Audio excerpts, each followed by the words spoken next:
Good afternoon. Good afternoon.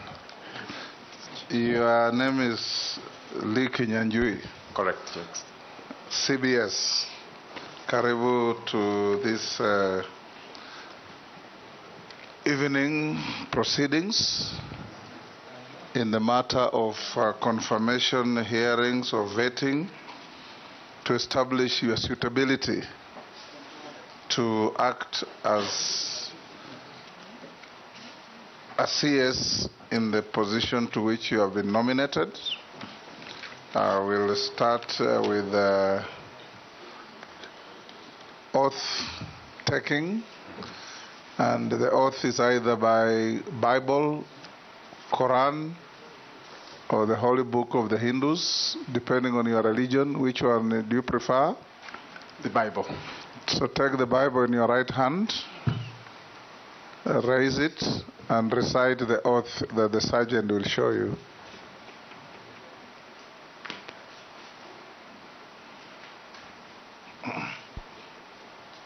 I, Nominee Kinyanjui, do swear that the evidence I shall give before this committee on the matters under its consideration shall be the truth, the whole truth, and nothing but the truth.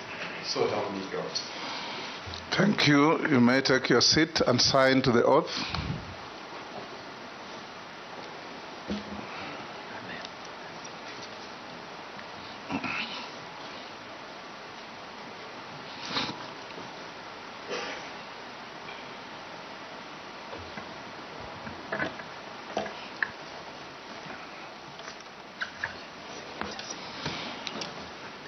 This is a committee on appointments.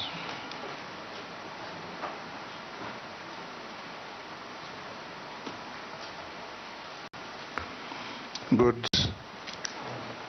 If you have your original documents, you can give to the sergeant to pass on to the clerk to cross-check with what we have in our possession on you.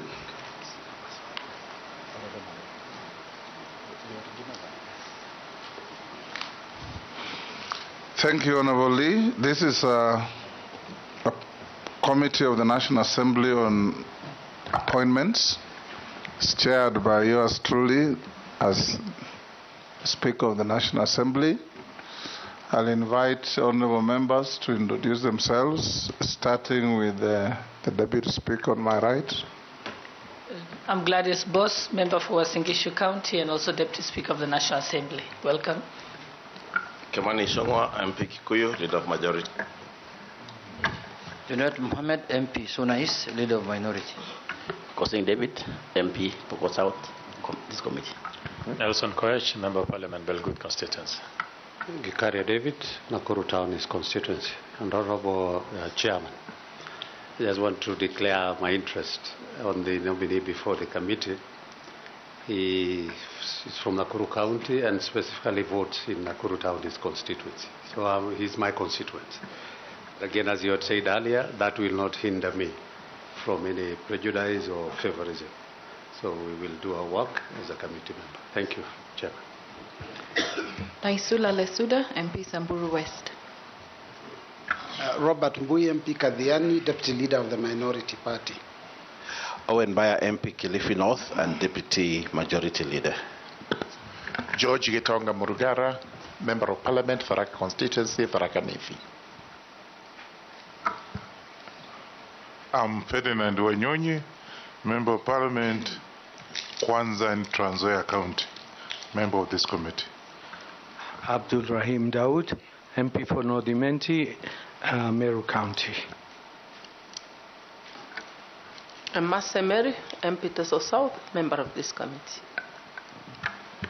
Rehab Mukami, County MP Nyeri, member of this committee. Stephen Mule, MP Matungulu, Machakos County, a member of this committee. Honorable Speaker, I am leading a team of 23 dedicated officers who are serving this committee today. My name is Samuel Njoroge. I'm a clerk of the National Assembly. Thank you. Honorable Kinyanjui, as you are aware, you've been nominated by His Excellency the President and placed before this committee to assess your suitability to hold the office to which you have been nominated. So we will ask you questions, and it will be your duty to answer them as precisely and concisely as you can. Don't engage into any arguments with any member. Even if the question is provocative, just answer the question. Leave the judgment to us. You also address the committee through the chairman of the committee. Don't have personal engagement with members, even if it is Honorable Gikaria who accelerated your departure from your last office. Honorable Speaker, that is not true. It's common knowledge.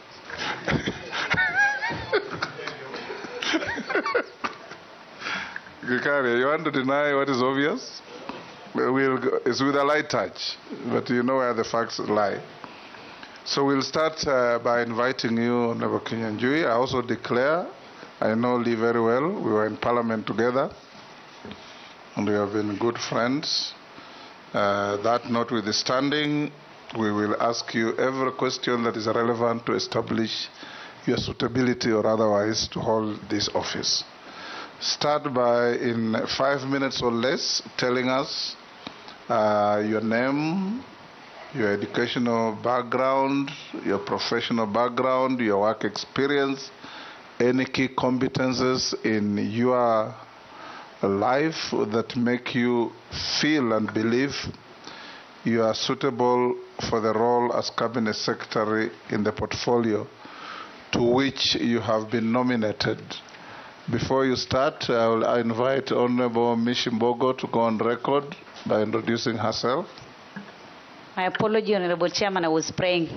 My name is Honorable Mishimboko, MP for Likoni, Mombasa County. Thank you. Go ahead.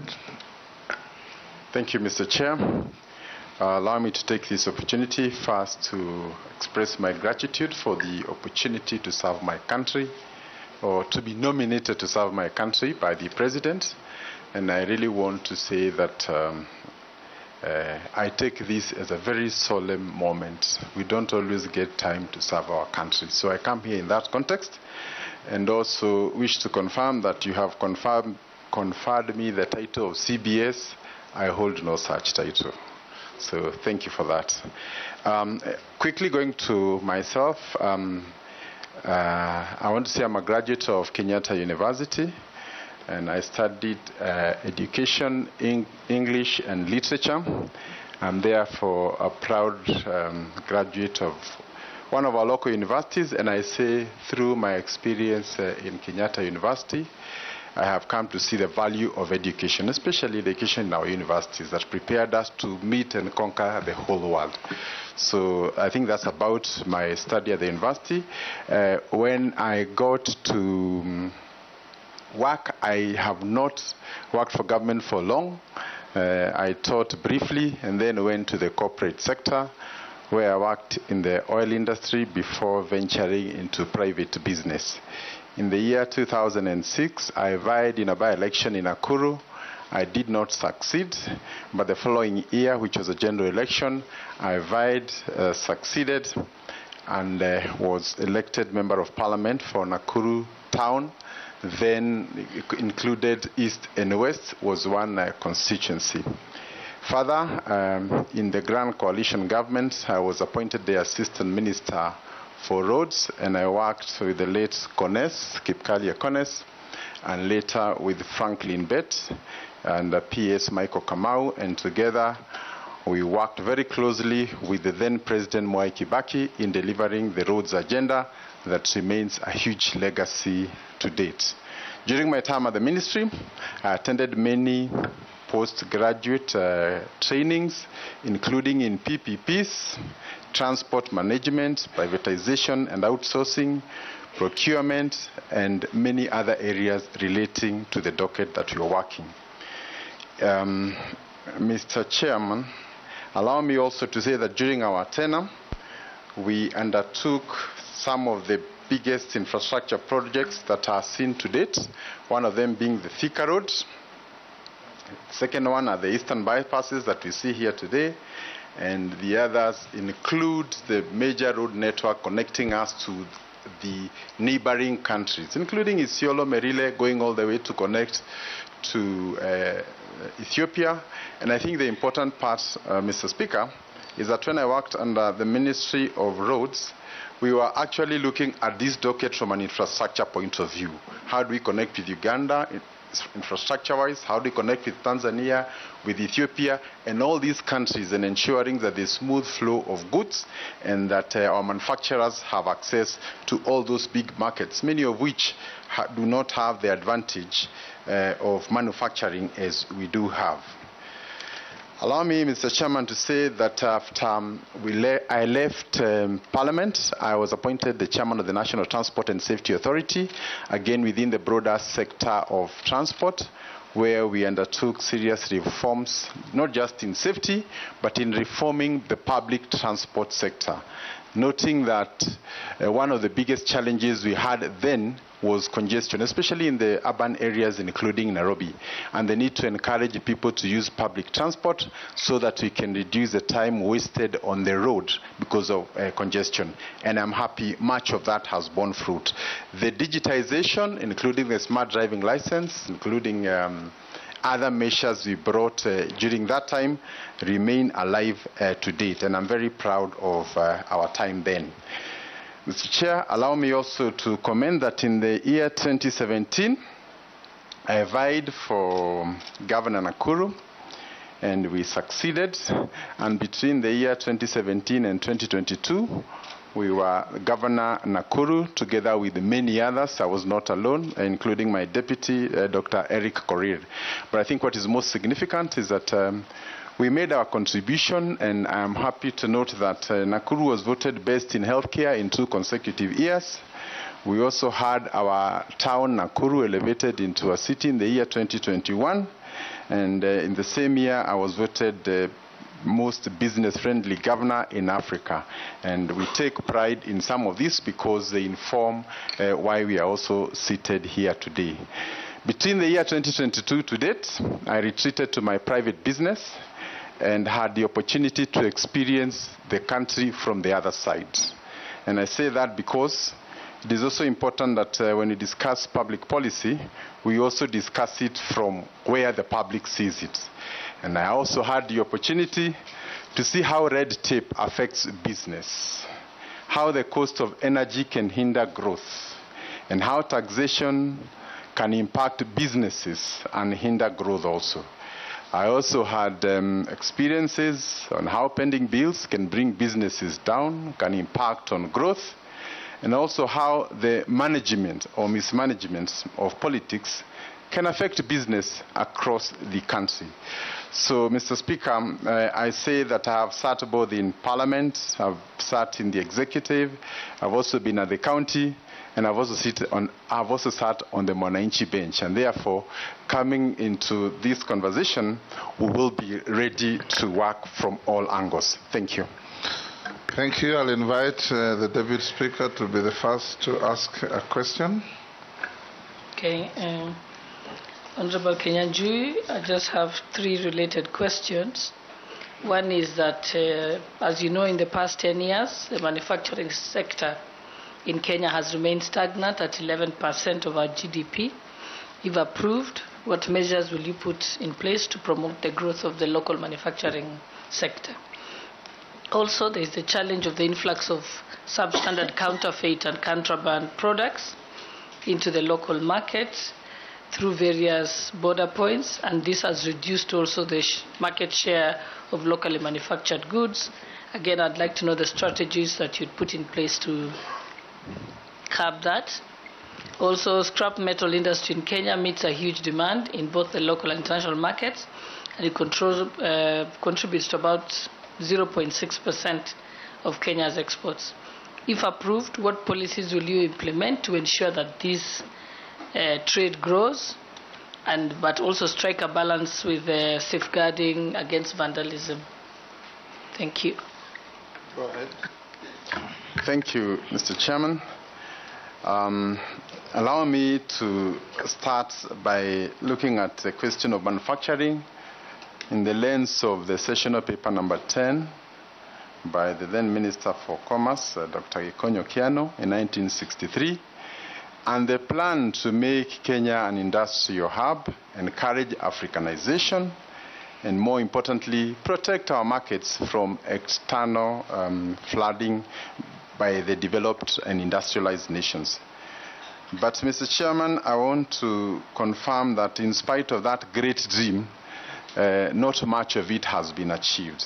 It is true that the contribution of manufacturing to GDP is in the range of about 7, which remains low even compared to some of our neighbors within the broader Africa region. And therefore, Mr. Chairman, it will be important for us as we get into this critical office to look at the foundational causes of why manufacturing has remained low. And I want to start by saying the first one, I think, is our mindset.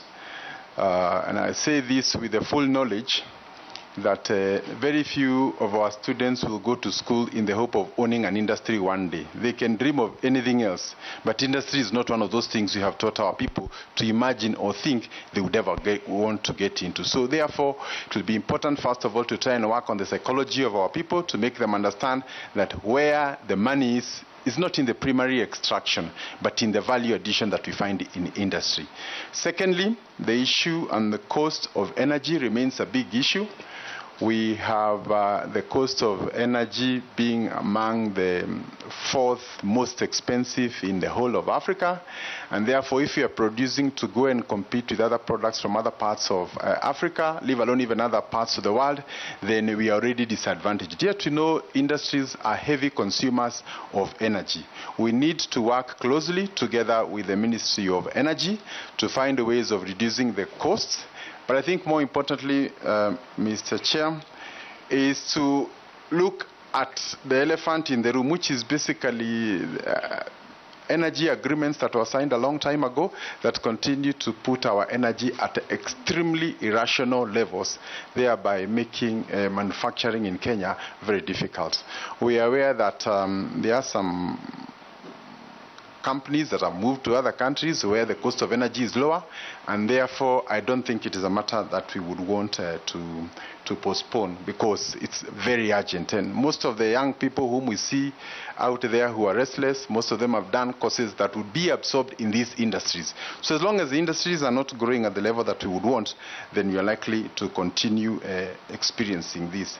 Then lastly, our trade agreements and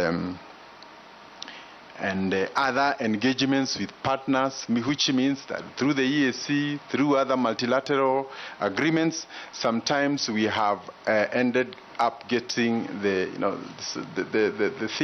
last side of the agreement, meaning therefore we don't protect our industries. There's flooding, and that has been a major challenge that has seen most of our industries wiped out. Allow me also to say, closely related to this, is that we have not been able to come to the aid of our factories and industries when they're in problems. And therefore, you find that some of them go through foreclosure and others. Yet, there are many other situations across the world when companies are facing financial constraints, including GM in the US in the year 2008. The government came and saved them. Today, it remains a very big company to date. But you have had some of our bright companies, whenever they fall into trouble, they go into foreclosure, and it becomes very difficult to revive them in future. Therefore, I also want to take this opportunity to ask the House to consider how we can be able to protect our industries, because once they go down, coming up is impossible. And a good example is Kenatco, which is over 20 years into receivership. Allow me to mention also on the issue of counterfeits. Yes, it is true that a lot of the manufacturers face the serious problem of having other people manufacture using their brands without their knowledge, and therefore diluting the investment of the original investors. I think there is an already existing authority that takes care of this, and I think our work will be to work together with other state agencies, including enforcement, to ensure that it does not continue to affect our industries adversely. Lastly, Mr. Chairman, is the issue of scrap metal and how we can ensure that our exports are supported. I want to say that any country that exports scrap metal should really reconsider its policies. How can you export scrap metal instead of just melting it and making it, iron bars for construction and all that? So the idea of exporting scrap metal is a suicide note for a country that seeks to industrialize itself. Thank you, Mr. Chairman. Majority. Thank you, Honorable Speaker. And me also note, Honorable Speaker, that I've known the Honorable Kinyanjui for quite some time, since he was a member of Parliament, and he's been a friend. But that will not deter me from vetting him. And CS nominee, I want to know, from where I sit, we see a lot of disharmony, or there being lack of harmonization of what is seen to be government policy in the Ministry, especially of Industry, and what happens in practice. And because we seem to be having a protectionist policy in the Ministry, especially around local manufacturers.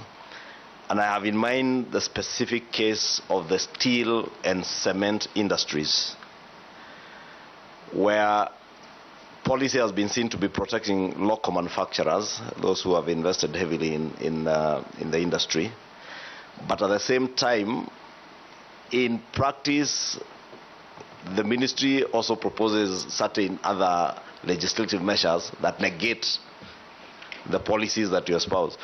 What do you intend to do, should you be approved, to harmonize both policy and legislation?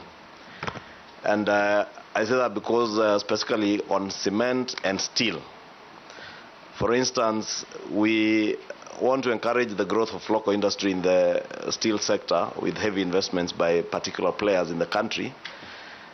But legislation then comes to Parliament that in a way is also killing small industrialists. And you find that you are protecting the very big industrial setups, but also killing cottage industries. Look at the people who are smelting the scrap metal you're talking about, and those who are processing iron ore to steel. Look at those who are manufacturing mabati, iron sheets, and wire rods. And the legislation around it, and what the ministry espouses as government policy. I therefore just want to hear what your views are on a protectionist policy in government of industry vis-a-vis the encouragement of young and nascent cottage industries in the country. Because big industries, yes, create jobs, but also the cottage industries probably create much more jobs than those big, very big mega industries. Just your views on that, CS nominee, and how you will harmonize both policy and legislation. Jeanette, Lee will take several so that you can answer them together. Jeanette, you will skip pausing. Thank you, Chairman. Honorable Chairman, there's something notable about nominees from Nakuru, which I want to bring to the attention of the nominee. We have vetted 3 people from, this is the 3rd person from Nakuru, Honorable Chairman. We are vetting in less than 2 years, or 2 years exactly. And at the moment we vet somebody, and I want the Honorable Kinyanjui to know this, when we finish vetting that person, we approve.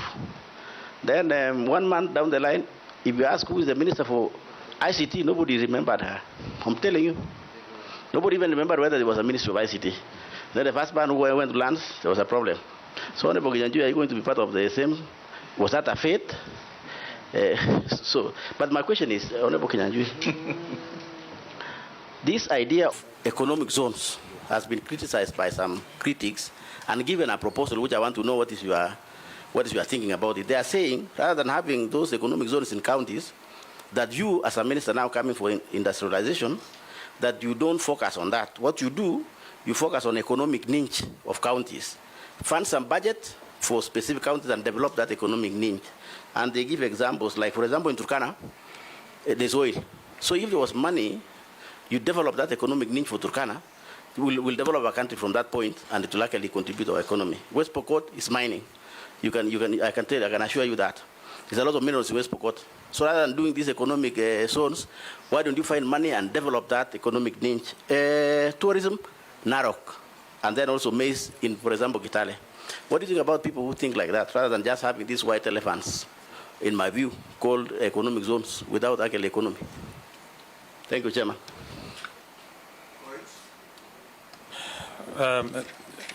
Honorable Lee, as a student of literature, you've always expressed that literature on your online platform, and most of it actually fairly has been, in the last few months, has been very critical on this administration. Number two, your party Ubuntu had its manifesto. Now you're joining, assuming this committee approves you, you will be joining the Kenya Kwanza government, which has also its manifesto. How do you want to use, how do you think you will work with this administration, considering that you've been extremely critical of this administration and its policies, and now you have to sit with the same team that you've criticized and used words against? Thank you.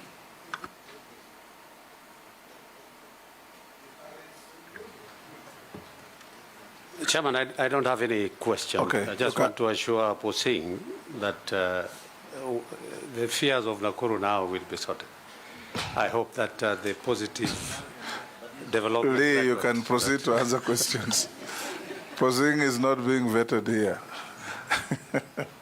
So thank you, Chair. Allow me to start with the Honorable Koech and to say that I have used my knowledge sometimes to be critical of the administration, but I also want to correct. There's a difference between being critical of policies and being critical of a government.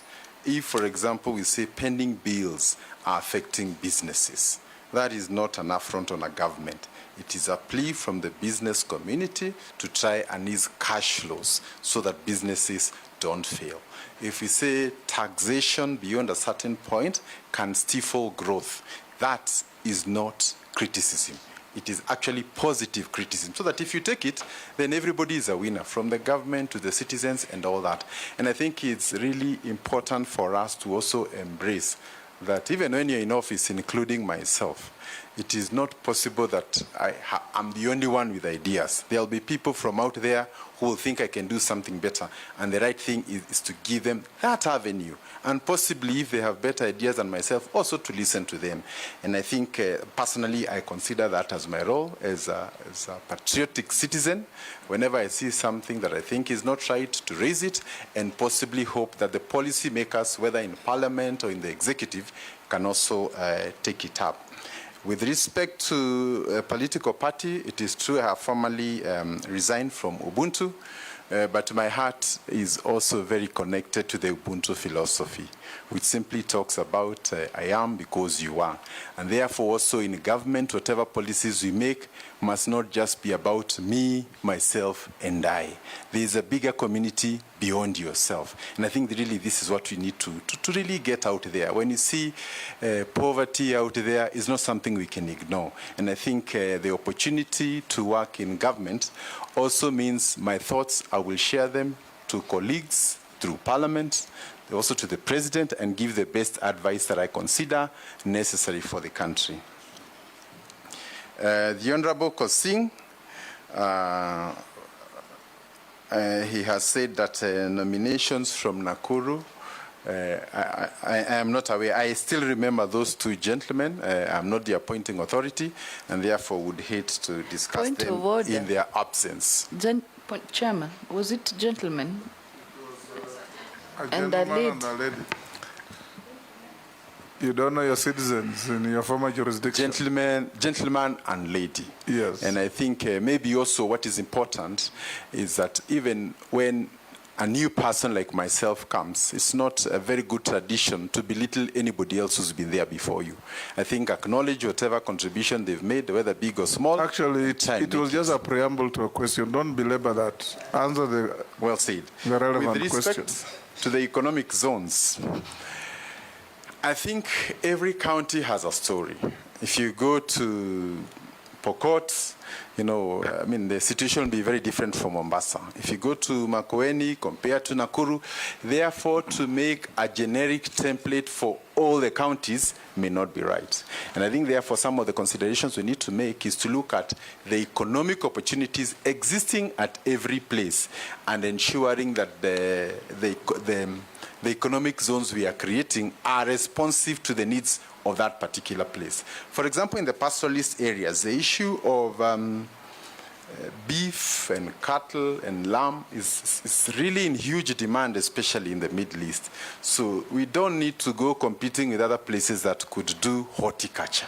So how can we empower areas like Isiolo and some of those places, Kajiado, Samburu, and the other places, so that they become our best practice examples when it comes to bee farming and these other things. So I think it is true that there's a need to rationalize, and I think more importantly also, is to, some of these counties are very close to each other. So sometimes to have sufficient raw materials to run all these economic zones may be a challenge in future. Therefore, the need to rationalize and also ensure that we prepare the public. The issue of it turning out to be white elephant is not particularly new in Kenya, where government invests millions and millions of shillings, and I've seen it even when I was in infrastructure. We are told at a certain point there are very many accidents. We go and budget for a footbridge, and nobody ever uses that footbridge, in spite of all the money being pumped there. So there's a need for us to educate the public, in this case, the investors, so that they know what is coming up, where there are challenges of funding. We can look for linkages with banks, including banks that are funded by government, to ensure that there's a close-knit loop. And I think that should be going on now, so that by the time these special economic zones are complete, then you have uptick. And I also want to say that sometimes you have these special economic zones, they are here, but the investments by the local, the indigenous Kenyans, has remained low. So we want to see locals also take advantage of these existing facilities. And lastly, to also confirm that in the past, we have had some of these allocations to companies or persons who are not serious to take up these opportunities. And therefore, they are purely there for speculation. Maybe it's an area within the allocation team that we must make sure that those who are given the opportunity indeed are ready to hit the road running. Lastly, the majority leader, the Honorable Ishungwa, talked about disharmony in government policy. And I don't think this is a light matter, because on one hand, we've been trying to discourage imports. And I want to give the example of the import duty that had been slapped of about 1.5% on luxurious goods, some of those things that we didn't require. But it was removed. So on one side, we say we are protecting, but when you go to our supermarkets, 80% of the things come from outside, including toothpicks. So that is not consistent with a nation that says they want to industrialize. So I think there's a need both for government, the legislation, and also the national intelligence, because part of this legislation we pass has very serious impact on the nation's economic outlook. We are talking of a balance of payment deficit that is growing by the year. So for us to be able to overcome this, it will be extremely important that we harmonize our approach and ensure that everybody understands the implication of every single policy that we put and what it means to the larger national interest. Thank you. Sorry, Mr. Chairman. Sorry. I forgot to mention on cement, which I think is also a big issue. The President has pronounced himself on the issue of affordable housing, and it is obvious that affordable housing cannot be restricted only to the government projects. It also means that if I want to build myself a house, it is within the affordable agenda platform. But the cost of cement and steel has gone up by approximately around 30% in the last 2 years. And I think that can be attributed to some of the monopolistic regulations that were brought during the same period. And therefore, once vetted and finally approved, our first duty will be to try and get up a team to interrogate the impact of some of these policies and whether they are for the benefit of the country or they are reversal to the gains that we already had. The issue of cartels within the industry is also very important, and again there has been mention of quality, and therefore KEBS and other regulatory agencies will be empowered to ensure that indeed we live up to our duty. Thank you. Honorable Speaker, if you allow me, just one follow-up question in relation to that, the same question I'd asked. Because CS nominee, what I would really want to hear, 20 years ago, the Kenyan state was the leader in manufacturing in the region. As of 2023, statistics are showing us that Uganda has now overtaken Kenya. The contribution to our GDP of manufacturing in Uganda is, as of 2023, was at 15.65%, while Kenyans has stagnated at about 7.6% as of 2023. And 20 years ago, Ugandans, Tanzanians, Burundians, Rwandese, all the way to Congo, people are importing things from Kenya. What is it that you intend to do as a Minister for Trade and Industry to get us back to where we were at least 20 years ago, if not anything else? Because, and I agree with you, it is these protectionist policies that in a way are negating those gains. If you go to Uganda, it's not very big mega industries that are growing that contribution of manufacturing to GDP. It's small industries. But those are the small industries we are killing in Kenya.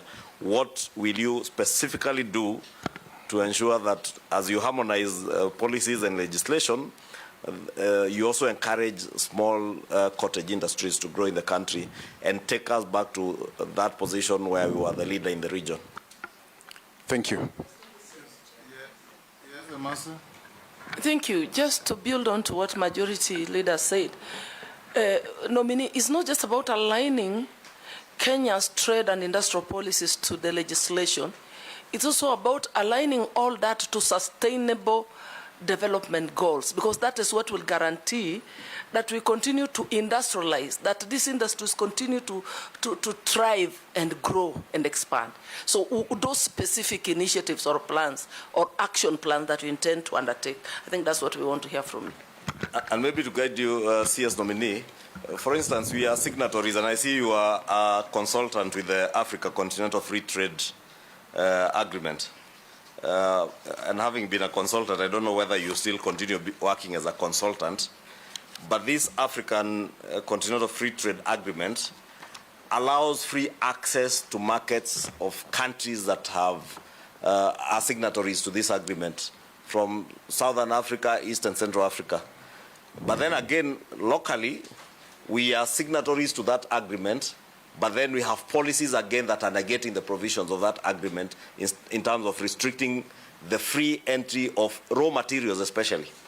And I have a case in mind of those two industries that I mentioned, clinker in cement and billets, steel billets.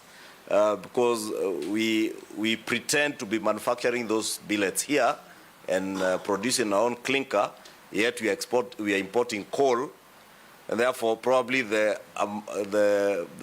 inputs that we need for production of that clinker becomes very expensive. And that's how you find that cement, the prices are almost 1.5 times as what they ought to be. And therefore, I don't know what you will do, but really it is something that needs someone who will be very bold to confront all the players and be able to have a very balanced program of how you balance those trade agreements, the growth of our cottage industries, and protection of big industry. Lee will take the Deputy Speaker. Yes, mine is brief, just as a follow-up question. The cost of clinker has significantly increased because there's been a big excise duty loaded onto imported clinker. So you've alluded to the cost of cement, and that is something that's been done in the last few years. So what are you going to do? Because the only way to bring down the cost of cement is not to load excessive excise duty on imported clinker. Because the clinker, we can't produce all the clinker in Kenya. I think 85% of the cement component is clinker. What are you going to do about it? Because that's the biggest challenge facing the building industry, and that's squarely in the hands of your ministry that you're nominated for. Thank you, Daud. Thank you, Mr. Speaker. Mr. Speaker, to the nominee, he's been a former governor of Nakuru, and myself, I'm the patron for street families in Meru for the last 20 years. Can the nominee confirm, during his tenure as the governor for Nakuru, he picked up all the street families, street boys and girls, put them in a truck and went and threw them in a forest? That's an allegation which he would need to confirm. Secondly, I would want to ask the nominee, because he's going to, the manufacturing sector has remained stagnant for many years. It contributes 11% of the GDP. What measures would you take to promote the local manufacturing industry? Because they are the backbone of this of country, in the sense that they can contribute more than what they have. The last one is domestic investors in the recent past have not been given prominence as opposed to foreign investors. Because foreign investors come, they get many incentives, tax incentives and other incentives, which are not available to our domestic investors. If you do get approved, how are you going to assist our domestic investors gain a foothold? Because they do not have a foothold in this trade in the country. Thank you, Chair. Can you answer those? Thank you, Chair. I wish to start with the Honorable Majority as Leader. Chairman, not Chair. Thank you. With respect I'm sitting on a chair, but I'm the chairman. It's been long. I stand corrected. Go ahead. I wanted to respond the issue of the contribution of industry to GDP has declined. But the truth also is that from independence to date, our economy has diversified. There are many things that were not there. For example, Kenya is among the top in geothermal in the world. Actually, in Africa, we are a case study. Sometimes when you're looking at industries, we don't see that as an industry. If you look at the flower export business, that's a whole industry unto itself. We are probably the fourth and the best in the whole of Africa. So sometimes when you're defining industry, we are defining it from the way we knew it then. But industry is very dynamic. Even the M-Pesa platform, it in itself is a whole industry, financial industry, that has completely reconfigured our economy. So I think as we move forward, and the banking industry, Kenya is not just an economy to itself. I mean, all these regional countries look up to Kenya. So I think sometimes when we say that our contribution has gone lower, it sometimes is taken to mean like we are stagnating. It is not entirely true. Actually, we are diversifying. The members are talking about the prism of manufacturing. Yeah. Yes. Yeah, and I'm also calling upon us to see manufacturing in the broader context. Yeah, actually, I would like to comment about the manufacturing, and I want to echo what the Emir has said. Personally, I was doing manufacturing industry. I was doing manufacturing of vehicles, and we had to close down. And if you go to industrial area today, you'll find that all the godowns are closed down. So I think it's good to accept that there's a problem, and then we sit down, we involve all the stakeholders, and then we see what we can do so that we can now open those industries. Go on. That's a personal testimony. Thank you, and I appreciate. Yes. So I think the point is, do we have a problem with the growth of industry? I said where we started in the year 1963 and the session of paper and where we ought to be today, there is a clear challenge. The issue is how we can unlock that challenge. One of them, I said, was the cost of energy. The other issue is also getting into agreements that allow flooding of goods into the country, thereby disadvantaging our local people. The issue of taxation sometimes, without looking at the broader impact of that on the industry, becomes another bigger problem. I also wish to cite the issue of financing. If anybody wants to start an industry today and you go to a normal commercial bank, the period they give you is normally not more than 10 years. At an interest rate of 18%, you cannot survive. Again, we do not have banks that are aligned to industry, ones that appreciate the whole value chain of industry that can help our local manufacturers to work together. And therefore, I invite the members as we try and reconfigure how we can move from here forward and encouraging local investors, those who are there to see how they can grow, and I think also more importantly, encouraging the younger ones. The majority leader also talked about the cottage industries. I think sometimes we overfocus on the big bulk industries.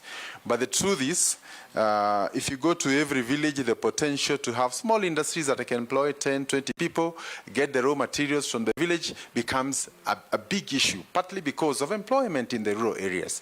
And you do not want a situation where everybody has to leave their rural areas to come to town to find labor. So we'll also try and look at how we can be able to encourage cottage industries all the way down into the rural spaces.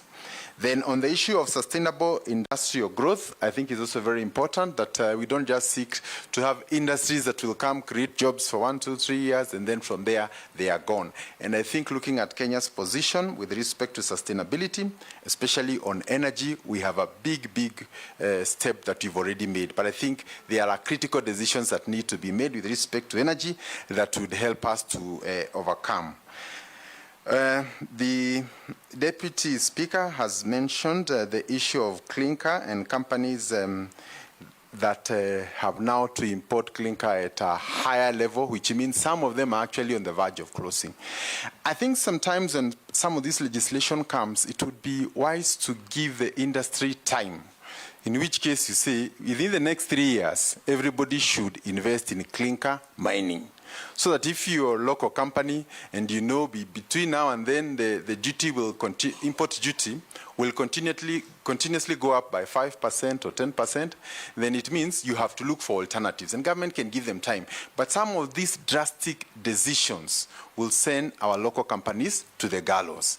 And if you look at the exports to our neighboring countries without mentioning, cement is one of the big commodities that we are exporting, including steel. So when you come and also extinguish our companies here, we are also shooting ourselves within the regional export market. The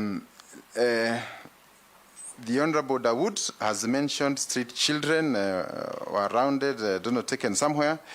I think it is good to say that even if they are street children... It was alleged. Alleged. You remember, Lee? Yes, it was. That in an attempt to make Nakuru attractive and make it a city, you picked street children, some street families, put them on the trucks, and went and dumped them in Embobut forest. Mr. Speaker. I'm saying, let me finish. Because you remember this matter came up in the Senate? Yes. And Embobut forest was said to be infested with hyenas and other dangerous wild animals, and some of those children were never found. Mr. Speaker, it is extremely wrong. I have used the word very advisedly, alleged. I also have many allegations about everybody else. So if it's about allegations, I think we can also come up with allegations.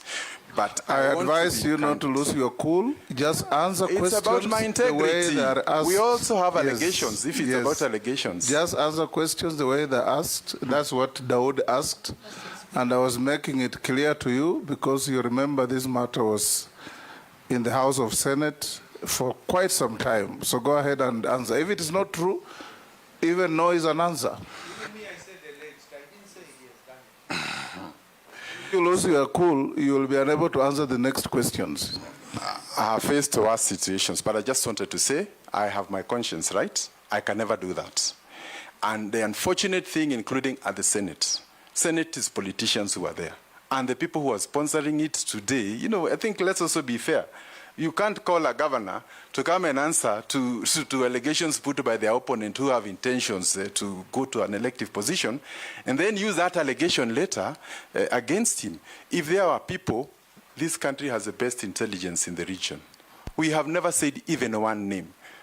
So I think let us also respect the institutions we work for.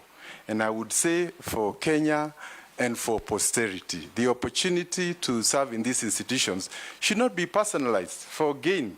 Because I was there, Mr. Speaker, throughout that period. How come only those people are known by politicians? Which family has ever come out? So I think it's good to be fair and also respect the positions we have. So in short, Bwana Dawood, that is an act of fiction. Bwana Chairman, I don't have any interest in Nakuru. So I'm not a politician from Nakuru. It is alleged, that's what I said, we wanted a clarification. Governor should not feel offended. Yes, don't apologize. Lee, an opportunity like this is very good for you to clear some of those things, not to feel slighted, because nobody is slighting you. You're being asked questions in good faith. Well taken, Speaker. Yes, Ferdinand? He has not finished. No, he has finished. Mr. Speaker, there was a secondary question. Yes. Chairman. Yes. There was a secondary question from Dawood. From Dawood. With respect to local investors feeling slighted, and sometimes when you talk about investment, we are largely perceived to be talking about foreign investors. And I think I want to identify with that. There was a situation where some local investors were looking for an appointment with an office, a big office in government, in the county governments, and they kept on looking for that appointment for 6 months until one day they changed and said they are from another country. They got the appointment the following day. So I think we must agree. The first investors must be you and I, the people who live here in Kenya. And even if the foreigners are to come here, they will make a call to those who are already here. So good referrals mean everything. So Mr. Speaker, Mr. Chairman, I want to agree with Dawood that a lot must be done to encourage local investment. And maybe while still on the issue of local investment, allow me to say that there's a marked difference between the attitude of Kenyans about Kenya and the attitude of foreigners about Kenya. And I think this speaks a lot to what he's saying. If you look at the investments that have happened in the country in the last 3-4 years, from GTC here in Nairobi to other major foreign direct investments coming here, it is huge, and it is a testament of the confidence in largely the country and the region, for that matter. But sometimes Kenyans are also caught up in a web of negativity. So foreigners will see what we can't see. So we need to come up together. The jobs that are being created are for us. And if the owners of the country think different from foreigners, then before long, they will come and invest everything, and we'll have nowhere to go because of our attitude. So one of the areas I wish to engage in, further to what the Honorable Dawood has said, is to also engage in the attitudes. And maybe also to request Kenyans, when you're looking at your country, don't look at it in the lenses of your politicians. This is your country. You can change your MP, you can change your MCA. Point of order, Honorable Chairman. Honorable Chairman, this word of politicians has been repeated severally. And for us, we are leaders and we are also politicians. So does it mean that if somebody is a politician, cannot give any views or ask questions, and whether he does it, it is wrong or it is witch hunting? We need some elaboration on that. Well, proceed on the basis that a politician is not necessarily an irrational person. Irrational people are found everywhere, even out, and you're a politician too. Yeah. We were with you in the House. You became governor. Take it in that stride.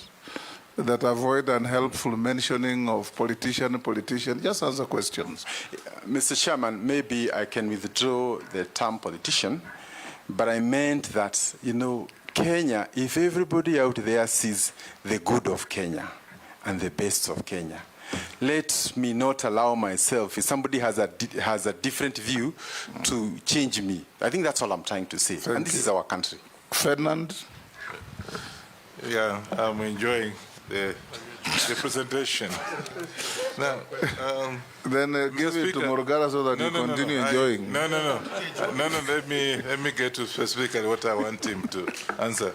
I think this challenge facing our Kenya's export.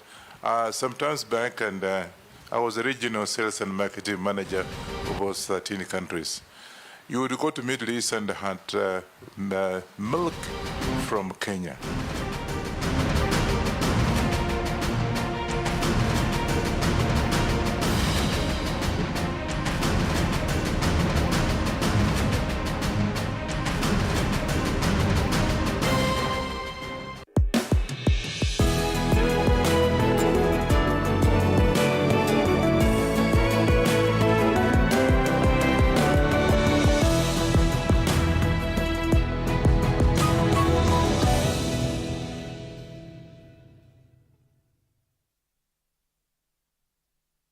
Home of internationally recognized education. We are Malawian students studying at Mount Kenya University. We are students from Uganda. I'm a student from Angola. We believe in making university education affordable and accessible. We will enable you achieve your career goals. Join us today and let us turn your ambitions into reality. Mount Kenya University, unlocking infinite possibilities. Join Maybets leo upate free bet papo hapo. Fanya hivi, chagua home team to win, yani number 1 au draw X au away team 2 kwa game ya siku ya free bet. Weka namba yako ya simu, weka password ya account yako. Chagua submit free bet. Utapata free bet kwa account yako ya Maybets. Usisahau kuverify account yako. Kama hutakuwa verified, utapoteza free bet yako after 2 days. Betting is strictly for 18 years and over. Play responsibly. Terms and conditions apply. BCLB number 680. Maybet.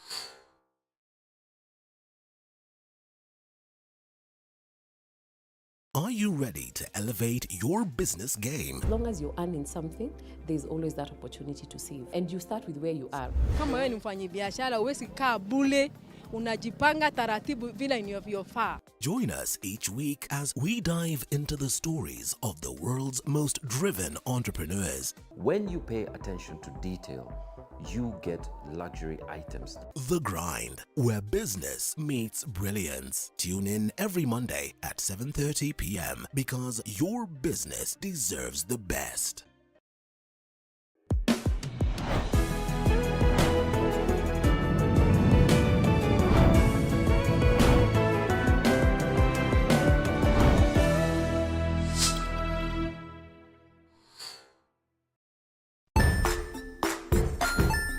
Hey there friends, welcome to Kids on the Block, where fun and imagination come alive.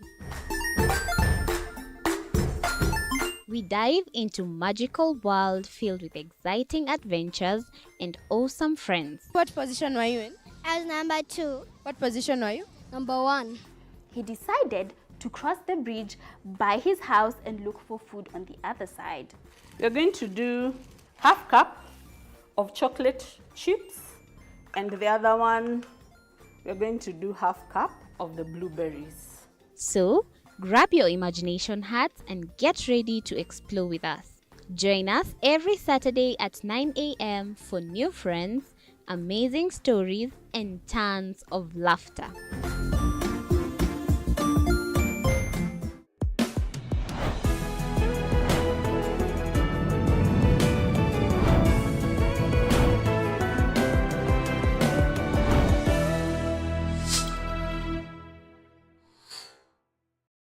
Join us as we explore the journeys of those who defy the odds and break barriers.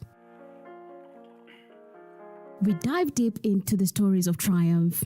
Sometimes when parenting a child with a special need or whatever disability, family life becomes a bit complicated and you may end up raising the child on your own. Here, we inspire. I have a farm which one we showcase with other dyslexic youths and autism, how to farm. Motivate. It's never easy, but what we do, the best thing is to work with another parent who has an elder child than yours. And break through the barriers one story at a time. Push your boundaries beyond the limit. Saturdays at 8 p.m.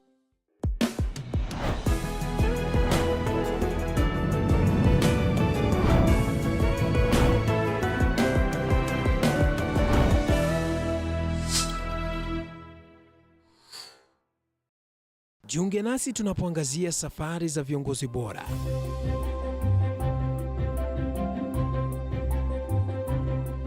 Kutoka kwa ushindi mkubwa hadi masomo magumu. Wakati wetu kwamba wasichana si wa kusoma, ni wa kuolewa, ng'ombe ipatikane, wazazi wakuwe watajiri. Tunashughulikia yote.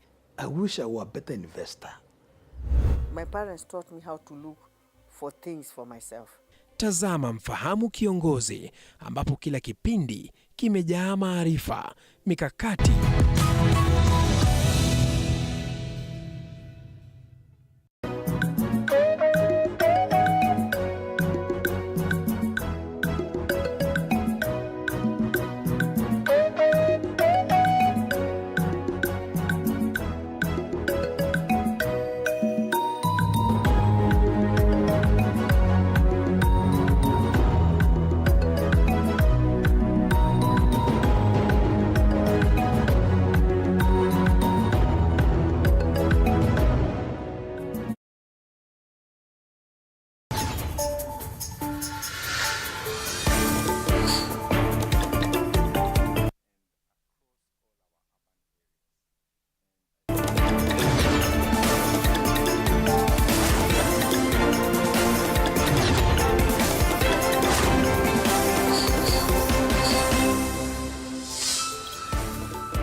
pale ulipo siku hii ya 14 ya mwezi wa kwanza mwaka 2025, nikikusabahi popote pale ulipo na kukukaribisha katika awamu hii ya Upeo wa TV 47 katika kipindi cha dakika 20 zijazo. Kumbuka hii leo pia ni siku ya ukumbi wa siasa. Tutakuwa tukiangazia mengi kuhusiana na utendakazi wa serikali wakati usaili wa mawaziri wateule ukiendelea pale bungeni, lakini kwa sasa haya ndiyo yaliyomo. Baadhi ya yale tuliyokuandalia katika Upeo wa TV 47. Mutahi Kagwe asema ana tajriba ya kuwa waziri wa kilimo. Wabunge wakitaka kufahamu namna atafanikisha chanjo kwa mifugo. Mama mmoja ajifungua watoto 4 kwa pamoja kaunti ya Nakuru. Nilibarikiwa na wasichana 4 na niko na 2 nyumbani. Kwa moyo wangu niko na furaha. Akiwataka wahisani kumsaidia kuwalea. Waziri Muturi afichua mtoto wake alitekwa nyara na afisa wa serikali, akisema hajatishwa na yeyote kujiuzulu. Na naibu wa rais Profesa Kithure Kindiki awataka Wakenya kuwa na subra serikali inapoendelea kutekeleza ahadi zake. Tupelekane tu polepole, tusiwekeane pressure.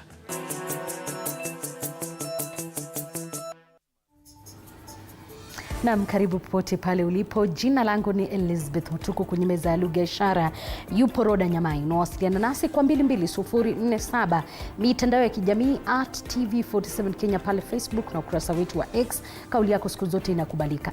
Naam, na huku serikali ya Rais William Ruto ikiwa tayari kuanza mpango wa kitaifa wa chanjo ya mifugo dhidi ya magonjwa mbalimbali, waziri mteule katika wizara hiyo ya kilimo Mutahi Kagwe ameahidi kushughulikia dhana potovu zinazohusu mradi huo unaokusudiwa kuboresha kilimo kupitia kile anachokiita mawasiliano madhubuti ili kukabiliana na simulizi potovu. Kagwe alifika mbele ya kamati ya bunge ya uteuzi kwa mara ya pili katika kipindi cha miaka 5 baada ya kuwa waziri wa afya kuanzia mwaka 2020 chini ya utawala wa rais mstaafu Uhuru Kenyatta, kama anavyotuarifu Mike Kagongo. I, Mutahi Kagwe. Jumanne adhuhuri, aliyekuwa mbunge wa Mukurweini na seneta wa kaunti ya Nyeri Mutahi Kagwe aliingia katika ukumbi wa mikutano wa bunge kwa mara ya pili mbele ya kamati ya bunge la kitaifa kuhusu uteuzi, tayari kwa shughuli ya kupigwa msasa. Mara ya mwisho Kagwe kufika mbele ya kamati ya bunge ya uteuzi ilikuwa mwaka 2020 baada ya kuteuliwa kuwa waziri wa afya. Kwa uzoefu wake katika wizara ya habari na mawasiliano pamoja na ile ya afya, Kagwe alisimama kidete na maamuzi yake ya kuimarisha huduma yake licha ya kukosolewa na upinzani. What you cannot do is go there at gunpoint and tell somebody. You can imagine the kind of fighting you might have. Huku sitafahamu ikizunguka mpango wa chanjo ya mifugo wa Rais William Ruto, Kagwe ameahidi kushirikishwa kwa washikadau wote katika zoezi hilo linalopaniwa kuongozwa na taasisi ya uzalishaji wa chanjo ya mifugo nchini iwapo wataidhinishwa. You turn up with your vaccine. The farmer says, I'm not interested. You leave the cow and go to the next. Now the cow you have left behind is bearing a disease that will infect the one that you have vaccinated next door. That is not the way to approach the issue. The choice that I have created, Mr. Chairman, is a choice where you are saying, listen, there is no force of vaccinating your cow. However, if you don't want us to vaccinate it, we can leave it. However, these are the problems that you are going to incur. Ufanisi wa chanjo hizo umetiliwa shaka na baadhi ya wafugaji ambao wameelezea wasiwasi wao kuhusu uwezekano wa mpango huo kudhuru mifugo yao. Any decision that we make has got to be made with those individuals who are the owners. Ulaghai wa walioaminika kuwa mamilionea wa COVID-19 ambao ulitikisa wizara ya afya kufuatia janga hilo pia ulitajwa na wabunge. Everything that happened that was not correct in my ministry and throughout that COVID period, we must take responsibility because it was there. The negatives, I take responsibility. The positives, I give credit to the team that was working at the ministry. Iwapo ataidhinishwa, Kagwe amesema wizara yake itatumia mitandao ya kijamii kwa uwezo wake wote kuzuia kuenea kwa habari za uongo miongoni mwa Wakenya. Mike Kagwango, TV47, Nairobi. Thank you. Have a good day. Asante sana Mike Kagwango. Na aliyekuwa gavana wa Kiambu William Kabogo ameelezea kuwa ana uwezo wa kuwa waziri wa habari, mawasiliano, teknolojia na uchumi wa dijitali. Akihojiwa mbele ya kamati ya bunge kuhusu uteuzi alasiri ya leo, Kabogo amesema kuwa vijana wengi wana uwezo wa kupata faida kutoka kwa mitandao na kuepuka hulka ya kueneza taarifa za uongo na kudhalilisha jamii. Responsibility. That is the issue, the whole world, where collective responsibility is supposed to be. Excuse me, Mr. Speaker. And you talked about a recent situation where a minister of government came out and broadcasted dissent or his dissatisfaction on the issue of abductions. And I simply, from where I sit, and you said I'm a politician, I'm more a leader than a politician, because the politician thinks about the next election and the leader thinks about the next generation. So I belong to that other side. But from where I sit, that was very irresponsible of the Honorable J.B. Muturi, if I may say so, Speaker, without saying more. If I was or I were on his position or in his position, I would have taken my dissent to the appointing authority. And if I was afraid of facing the appointing authority, I would go to cabinet and air it there. And if I'm not satisfied, tender my resignation. I resign because I don't believe in what the government is doing in terms of abductions. But politicians, that's what they do. I hope I have answered you. Ni taarifa ambayo tunafuatilia na baadaye tutakuletea kwa mengi zaidi. Chama cha mashirika ya mawakili nchini kikishirikiana na mashirika ya kutetea haki za binadamu waliwasilisha Billy Mwangi na Gideon Kibet katika makao makuu ya upelelezi wa makosa ya jinai DCI na kuandika taarifa yao kuhusiana na utekaji nyara wao Disemba mwaka jana. Mahakama Kuu jaji wa Mahakama Kuu Bahati Mwamuye aliwaagiza vijana 6 waliotekwa nyara na kuachiliwa huru kuzuru makao makuu ya idara ya upelelezi kuandikisha taarifa zaidi kuhusiana na utekaji nyara wao. Baadhi ya mashirika ya kutetea haki za binadamu yamekashifu vikali ongezeko la visa vya utekaji nyara nchini, huku wakitaka haki kutendeka kwa waliotekwa nyara. But this morning we have accompanied Billy Mwangi and we have accompanied Kibet, otherwise known as Kibet Bull, to give their statements to the Director of Criminal Investigations. We have done this in good faith. We are supporting the police to give us answers to who is accountable for the abductions or the enforced disappearances of these young men. The rulings of the habeas corpus application, given that the 5 out of the 6 had been released, was essentially for the 5 to give their statements to the Director of Criminal Investigations to aid the investigations into the still missing Stephen Kavingo, in brackets BC.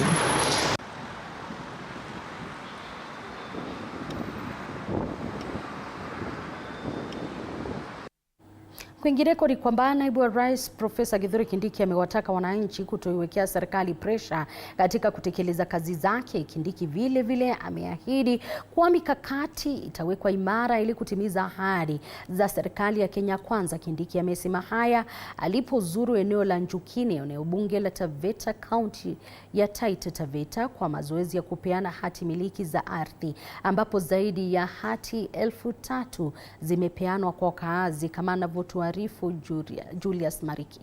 Ni kwenye ziara yake ya kwanza ya maendeleo katika kaunti hii ya Taita Taveta, ambapo alitua eneo bunge la Taveta kwa zoezi la kupeana hatimiliki za ardhi, wakazi wakielezea kupata afueni kwa kupokezwa hatimiliki za ardhi zao. Nilikuwa nahisi wasiwasi sina samba, lakini saa hii nimepata samba. Nilipopata hiyo title, sasa najivunia kwamba kwanza mwanzo ni kuja kupata hiyo title ile sita nilikuwa nahisi ni wasiwasi, lakini saa hii sina wasiwasi. Kindiki sasa akiwataka wananchi kutulia serikali inapotekeleza majukumu yake. Tupelekane tu polepole, tusiwekeane pressure. Nchi yetu iko na matatizo mengi, wananchi wako na uhuru wa kuhimiza serikali wafanyie maendeleo. Ile tu tunaomba ni kwamba haisaidii kutumia matusi ndio kuletewa maendeleo. Huwezi tafuta maendeleo kwa kutusi watu wengine ama kwa kutusi viongozi. Wakati huo amewataka wakosoaji wa serikali ya Ruto kuwa na heshima wanapoikosoa serikali. Wale ambao wako na maoni tofauti, mko na uhuru wa kutoa maoni tofauti, lakini tufanye kwa njia ya ustaarabu na njia ya heshima. Hiyo ndio itafurahisha Mungu, na hiyo ndio itatufanya tuwe nchi ambayo ni nchi ya watu ambao wako na heshima na wanapendana wao kwa wenyewe. Mambo ya siasa ikifika, kura inapigwa, mtu anapigia ule anapigia, story inaishia hapo, tunabaki tukiendelea tukiwa wa Kenya. Kweli si kweli? Kwani siasa ni vita? Mambo ya kura ni vita. Kauli ya Kindiki imeungwa mkono na viongozi alioandamana nao, wakiongozwa na mwakilishi wa kike Bilidia Haika. In the next 5 years siasa itarudi, tutaongea siasa. Lakini sasa hivi tumpatie rais nafasi kwa upole afanye kazi yake, aweze kudeliver mandate yake. Tumpatie naibu rais fursa ya kuweza kumsaidia rais ile kazi, ili waweze kudeliver ile kazi waliambia Wakenya wanataka kufanya. Hatuwezi kuanza kumchokora rais saizi, kumkemea na kumtukana wakati bado miaka 5 ambazo tulimpatia hazijaisha. Katibu katika Wizara ya Ardhi Nixon Korir amesema hati zaidi zinaendelea kushughulikiwa. Julius Mariki, TV 47, Taita Taveta. Asante sana Julius. Na waziri wa huduma ya umma Justin Biden Muturi amefichua kuwa afisa mkuu serikalini alifahamu kutekwa nyara kwa mwanawe Leslie Muturi mwaka jana. Muturi akifika mbele ya DCI kuandikisha taarifa, amekashifu serikali kwa utekaji nyara unaoendelea humu nchini. Kama anavyotuarifu mwanahabari wetu Sheila Chelenget, ni kwamba Muturi amesema mtoto wake alitekwa nyara na maafisa wa ujasusi na Rais William Ruto alimwagiza mkuu wa NIS Nominee Kinyanjui kumwachilia Leslie Muturi mara moja. Waziri wa huduma ya umma Justin Biden Muturi alifika katika kituo cha polisi cha Kilimani kuandikisha taarifa yake kufuatia utekaji nyara wa mwanawe mwaka uliopita. Katika taarifa yake kwa idara ya DCI katika kituo hicho, Muturi amedai kuwa msako wake wa kumtafuta mwanawe wakati huo ulimfikisha kwa Rais William Ruto na kwamba simu kutoka kwa Rais William Ruto kwa mkuu wa kitengo cha NIS Nominee Kinyanjui ulithibitisha kuwa idara hiyo ndiyo iliyotekeleza utekaji nyara wa mwanawe. Leslie Muturi anadaiwa kutekwa nyara tarehe 22 Juni mwaka uliopita, na kulingana na Muturi, huu ulikuwa ndio mwanzo wa wakati mgumu kwake, akilazimika kuwashirikisha maafisa kadhaa serikalini akiwemo katibu wa usalama Raymond Omolo, Profesa Kithure Kindiki na Rais Ruto katika msako huu wa Leslie. Kulingana na Muturi, rais katika simu yake kwa Nominee Kinyanjui aliagiza kuachiliwa kwa mwanawe, ambapo mkuu huyu wa NIS alijibu akisema kuachiliwa kwa mwanawe kungefanyika ndani ya saa moja. Muturi anakiri kuwa mwanawe aliachiliwa na kwenda nyumbani, haya yote yakifanyika katika saa moja kulingana na maagizo ya simu ya rais kwa Nominee. Jumapili, Muturi aliikosoa serikali ya Kenya Kwanza kuhusu utekaji nyara wa hivi karibuni, hatua hii ikiibua hisia mseto kuhusu kujiuzulu kwake. I would just say bring it on, at my age, I'm not the kind of person to respond to some of it is really very perfunctory statement made by fairly inexperienced politicians. Sheila Chelangat, runinga ya TV47. Na baraka ya Susan Jepkemei kujifungua watoto 4 kwa wakati mmoja imegeuka kuwa mzigo wa malezi. Mmewe Jonathan Mwangi sasa anaomba msaada ili kukimu mahitaji ya watoto hao na mkewe ambao wapo katika hospitali ya Nakuru Level 5. Mwanahabari wetu Chichi Josephine alizuru hospitali hiyo na kutuandalia taarifa ifuatayo. Kilikuwa ni kisa cha pili cha kuzaliwa kwa idadi ya juu ya watoto katika historia ya hospitali ya Nakuru Level 5. Susan Jepkemei alijifungua watoto 4 wa kike baada ya kufikishwa katika hospitali hiyo ya Nakuru Level 5. Nilibarikiwa na wasichana 4 na niko na 2 nyumbani. Kwa moyo wangu niko na furaha. Akizungumza na TV47, Susan, mama wa wasichana 2 kutoka eneo la Lare huko Njoro, anasema ni wakati wa kipekee kwake na wa furaha katika safari yake ya uzazi, kwani hakutarajia kupata watoto 4 kwa pamoja. Naona ni watoto 4 na sikuwa na expect ati ni 4. Ya kwanza mimi nilifurahia juu naona ni uchungu ya once na umepata watoto 4. Kulingana na Susan, ripoti ya awali ya uchunguzi ilionyesha kuwa alikuwa amebeba watoto 3 pekee, na hivyo kupatwa na mshangao baada ya kujifungua watoto 4 baadaye. Safari ambayo anasema haikuwa rahisi. Nilikuwa na scanning ilikuwa inasema ni watoto 3. Challenge ni mingi juu unajua tumezoea kulea mmoja, tunamalizana, saizi ni 4. Lazima kwa akili ujiprepare. Ripoti ya daktari ikisema mama na watoto wako katika hali nzuri. Kiongozi wa wauguzi Veronica Ongwae katika kitengo cha uzazi cha Margaret Kenyatta alisema kwa wakati wa kuzaliwa watoto hao walikuwa na uzani wa kilo 2, kilo 1.8, kilo 1.6 na kilo 1.5 mtawalia, na kwa sasa wako katika kitengo cha watoto wachanga. We took our info-cesarean section and that is when the babies were extracted. The first one weighing 2 kilos, second 1.8 kilograms, The third 1.6, and then the last one was 1.5. So the babies were taken to the newborn unit because of prematurity and further management. Jonathan Mwangi, baba wa watoto ambaye anafanya kazi ya kusafirisha maziwa eneo la Njoro, alielezea kuwa walikuwa wakipanga kupata mtoto wa watatu, na hivyo taarifa za mkewe kujifungua watoto 4 zilimshtua, ila kufurahia kwa ongezeko hilo kutoka watoto 2 hadi 6. Tukua tunatarajia hata kwa familia hatujawahi kuwa hata na mapacha. Nilistuka na nikafurahia tena pia zaidi.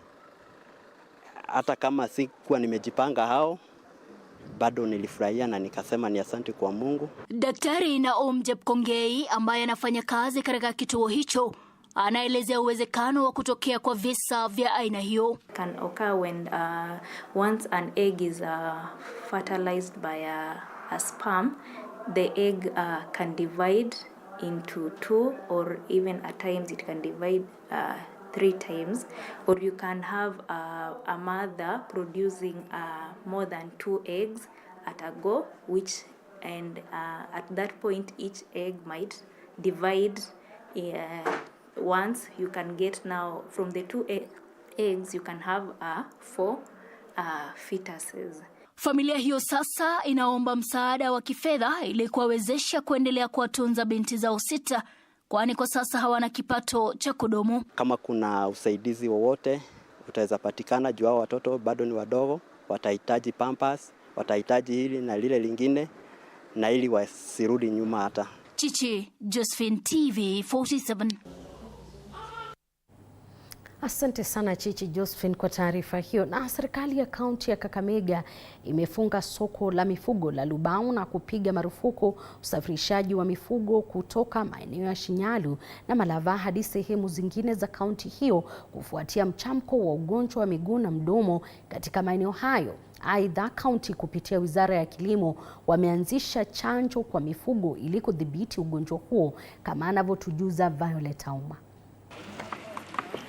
Akizungumza wakati wa uzinduzi rasmi wa chanjo ya mifugo dhidi ya ugonjwa huo katika eneo la Handidi, eneo bunge la Lurambi, kaimu waziri wa kilimo katika kaunti ya Kakamega Moffat Mandela amesema wamelazimika kufunga soko hilo miongoni mwa mikakati mingine ili kudhibiti kusambaa kwa ugonjwa huo.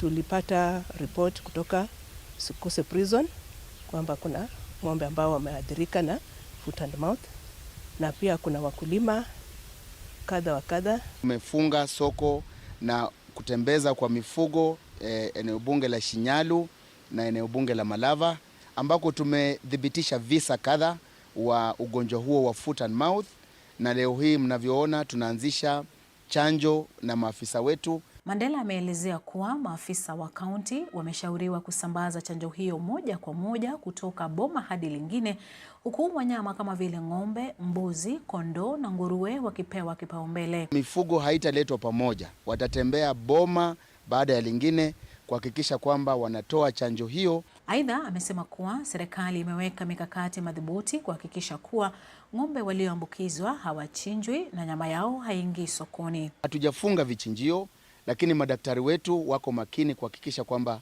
wanyama ambao wameathirika au mifugo ambayo imeathirika haitaweza kuchinjwa ije iathiri afya ya mwanadamu. Kwa upande wake, daktari wa mifugo katika kaunti hii Rukia Maloba amewahimiza wafugaji kushirikiana na maafisa wa serikali ili kuhakikisha juhudi za kudhibiti ugonjwa huo zinapata mafanikio. Unaanza na uvimbe katika mdomo, uvimbe vinapasuka na vinakuwa vidonda. Miguu pia on the coronary band hapo kwa hoofs. Sasa kwa mdomo ng'ombe anashindwa kukula, anatiririka na mate, na kwa miguu kwa sababu ya huo uchungu ng'ombe pia anashindwa kusimama na kutembea. Violet Auma, TV 47.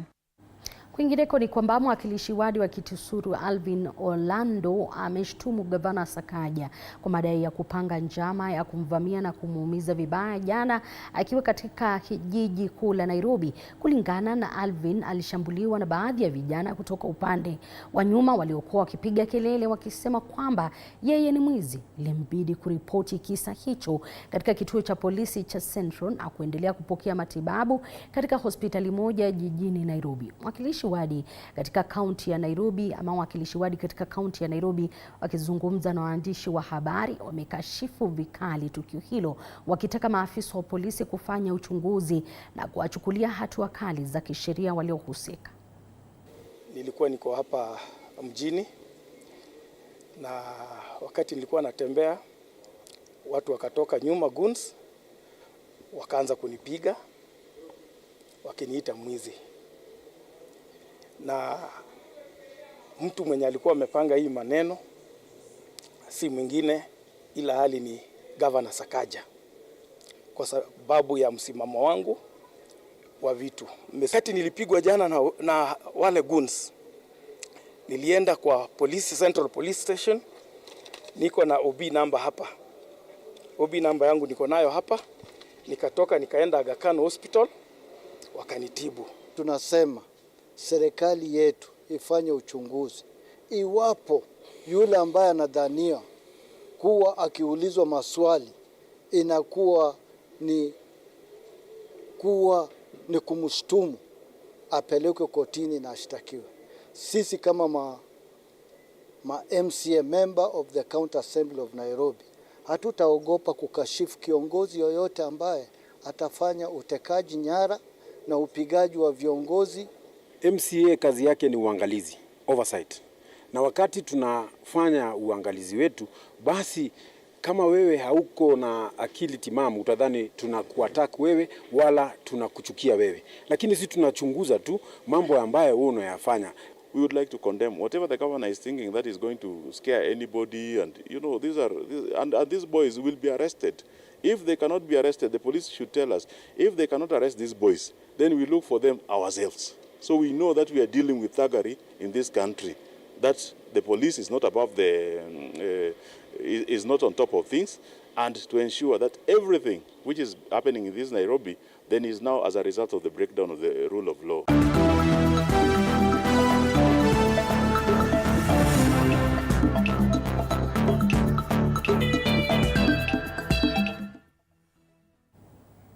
Tukidunda viwanjani ni kwamba mataifa ya Kenya, Uganda na Tanzania yanapojiandaa kufanikisha michuano ya CHAN mwaka 2024, dimba hilo limeahirishwa na usimamizi wa CAF. Rais wa CAF Daktari Patrice Motsepe akitoa taarifa rasmi amewashukuru marais wa mataifa hayo yakiwemo Rais William Ruto wa Kenya, Samia Suluhu wa Tanzania na Rais Yoweri Museveni kwa kushiriki kikamilifu kuandaa miundombinu ya kufanikisha mashindano hayo ambayo yaliratibiwa kuanza tarehe 1 Februari. Motsepe amesema miundombinu inahitaji kuboreshwa zaidi. Hayo yakijiri, draw ya dimba lilofanyika tarehe 15 mwezi huu, tarehe rasmi ikitangazwa hivi karibuni.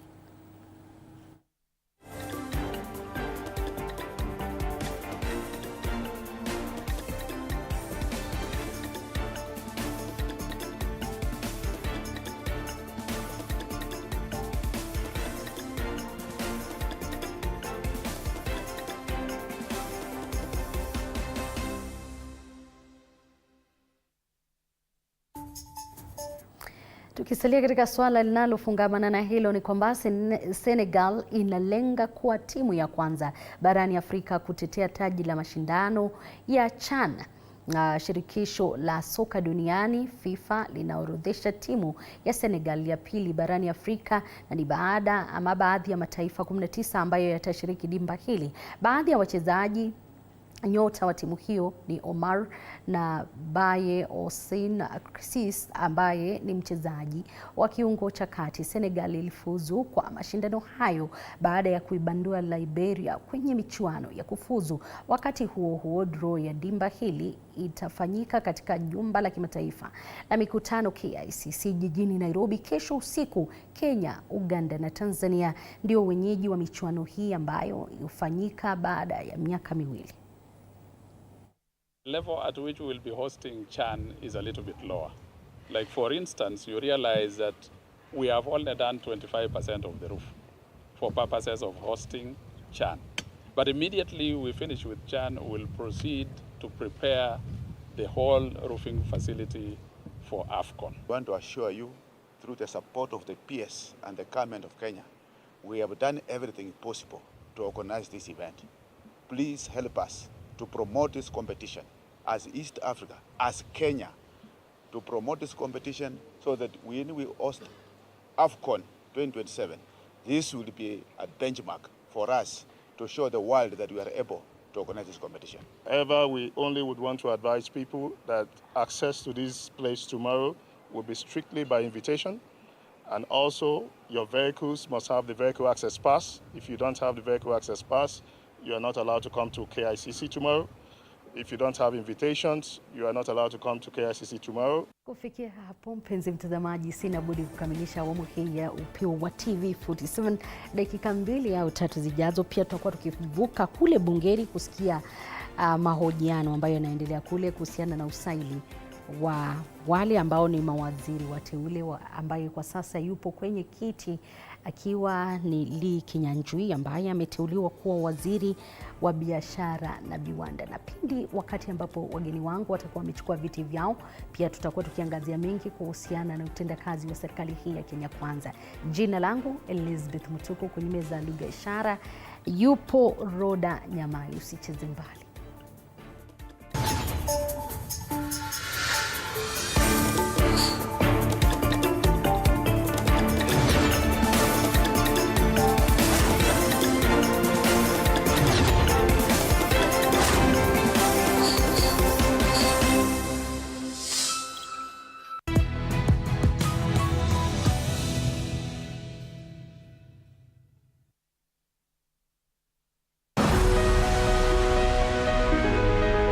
Kenyans are very good volunteers as long as they have the opportunity and the knowledge, but we are still way below target because we need at least 1% of the entire population to be blood donors. Knowing that my small act can potentially save someone's life. I think ni kitu mzuri sana. I think watu wanafaa kuwa wanakuja kutoa damu. We are trying to show you guys that maybe it's about betting peke yake. We are also tapped in the community, tunajua vitu zenye watu wana go through, and we are working, tunafanya chenye tutaweza on our end ku make sure tumesaidia where we can. Furahia Japan Daka Mamili. Daka laki yako na 20 bob pekee. Changamka. Win cash every 20 minutes. Multiply yako times 5,000. Kila draw. Shinda bonus prize chungu nzima ndani ya Daka. It's easy. Cheza Daka Mamili na 20 bob to 2,000. Pay bill 440-440. Account Daka. Win cash direct to your phone every 20 minutes. Cheza Daka.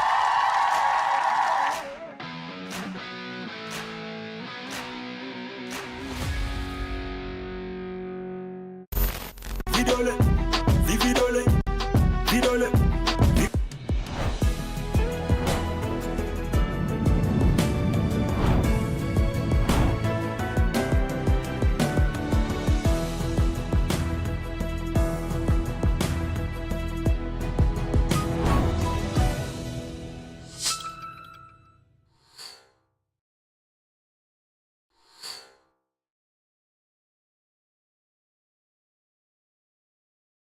Are you ready to elevate your business game? As long as you're earning something, there's always that opportunity to save. And you start with where you are. Kama wewe ni mfanyabiashara, huwezi kaa bure, unajipanga taratibu vile inavyofaa. Join us each week as we dive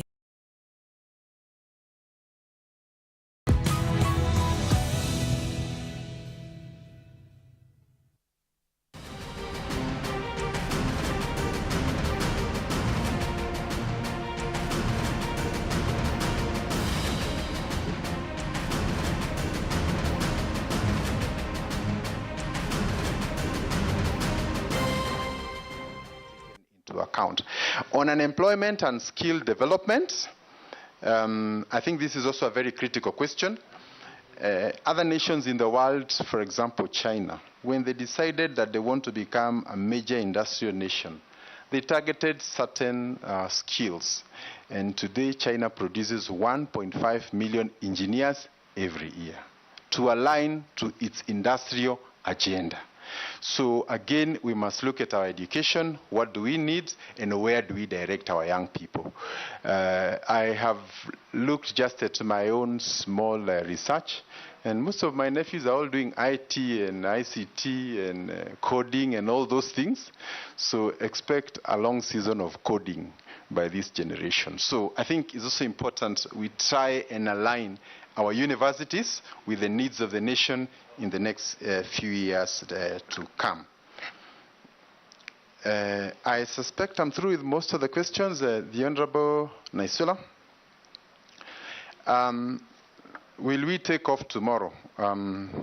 I think the answer is yes. And I think that the big issue is, first, can we agree there's a problem? And once we agree, diagnosis is the most important part. If you've agreed on the diagnosis, then the rest is easy. And I want to submit that probably the sectors that can turn around the economy, in my opinion, is largely in the area of trade, especially on exports. Recently, I listened to the Minister for Finance talk about the huge obligations we have in the next 3-4 years. $2 billion, $4 billion. Where will that money come? If we engage in these exports and we get serious to the extent that our young people are engaged back at home, this is not something that should worry us. But if we continue as we are, then we'll have a major crisis in the days to come. So we really need to declare export a national priority in view of the obligations that are ahead of us. Then the Honourable Member also talked about how do we align everybody so that we speak the same conversation. I am new, as you can imagine, but my hope is to request for a meeting with members of parliament so that we understand the importance of industry and how it can impact on everybody. Secondly, is to meet the governors and also the MCA, not the MCAs, the CCs in charge of trade. Because finally, these are the people who will be taking up that. And then together, if we all align, then I'm sure we will be able to make a good outcome out of it. The Honourable Mishi, the issue of replicating leather industry and value addition, I think we are essentially a meat-eating nation. If you look at our nyamachoma culture and you imagine how many hides we get out of it, yet our reputation in the shoe business, in the leather business, remains very shaky. So there is a missing link between that nyamachoma culture and the shoe industry. So again, we want to work with the stakeholders in the industry. And as I said earlier, governments must look for a way of identifying maybe 2 or 3 major players and facilitating them so that we become a serious shoemaker, not just for Kenya, but also for the region. We have our police, we have everybody, and government being the biggest spender. If we can commit that to giving our local companies, then that can change the dynamics. But Mr. Chairman, looking at all these things together with the others that we have said, my apology, there was a question on sugarcane. Dongo Kundu. I want to say that of all the special economic zones that the government is working on, this is the closest to the port, and it has very huge opportunities. And just last week, I am not allowed to meet people who want to brief me, but I had 3 people who are dying to come and meet me, and I told them, wait until I'm vetted, and they insisted. So when they came, they said they want to go there, but sometimes maybe just getting that go-ahead sometimes has been difficult. So I want to take this opportunity to say all investors for Dongo, Kundu, and other places are welcome to the office, and we should be able to link up with the members of parliament for those respective areas so that the public also is aware of what is coming up. And on the issues of governance, which has sometimes been an impediment, I want to assure Kenyans they will be coming to get an officer who is ready to serve their nation. Lastly, on the issue of sugarcane, maybe just to say that I am not very familiar with the exact status of what percentage you're able to produce locally, but I think this is an area we can work to try and increase production so that our people do not have to rely on imported sugar. In fact, in my view, in a few years, we should be thinking of reversing that. But allow me to touch on the issue of palm oil, which is essentially a component you require to make your cooking oil. And the import is actually from Malaysia, which enjoys a similar, and Indonesia, similar climatic conditions as your average Mombasa, parts of Nyanza, and so on. And therefore, there is nothing climatically to say they can't grow there. But you have religiously imported from those countries, and therefore we need now to say, how can we turn our coastal belts into a palm oil belt? And I think this is where we need to work with members of parliament for those areas and agree that if you want to process these kind of products, you must start a plantation or even have outgrowers, and maybe working with other seed companies, produce varieties that can work there. And I think these are practical solutions, and it is widely believed that when those countries were starting their palm oil industry, they got advice from us. Thank you, Mr. Chairman. Chair. Thank you. Yes, Mule. Thank you, Nominee Lee. There's a question being posed to you by the public that Kenya is one of the countries whereby is suffering what is being called capital export or capital flight, or money generated locally and end up in different. Why?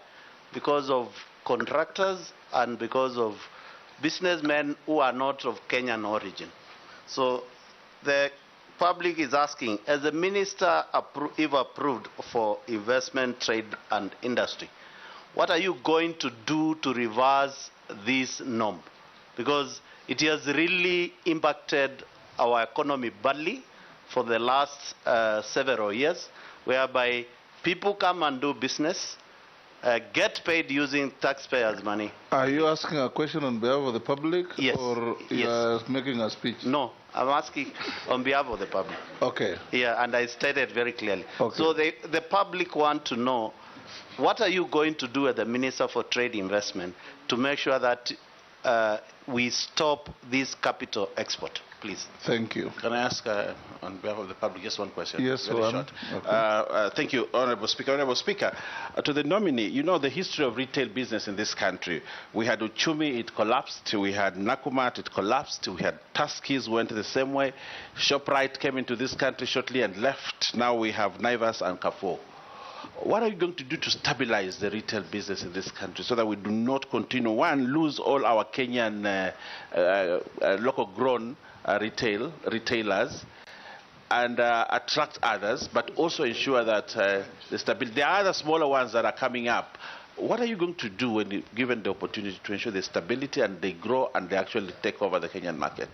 Thank you. There are two questions from members of the public. One is that in 2018, during your tenure as the governor of Nakuru, there were concerns raised about your office spending as nominee for cabinet secretary. How will you ensure a balance between conducting necessary international and regional trade engagements and maintaining transparency and cost effectiveness as you use public resources?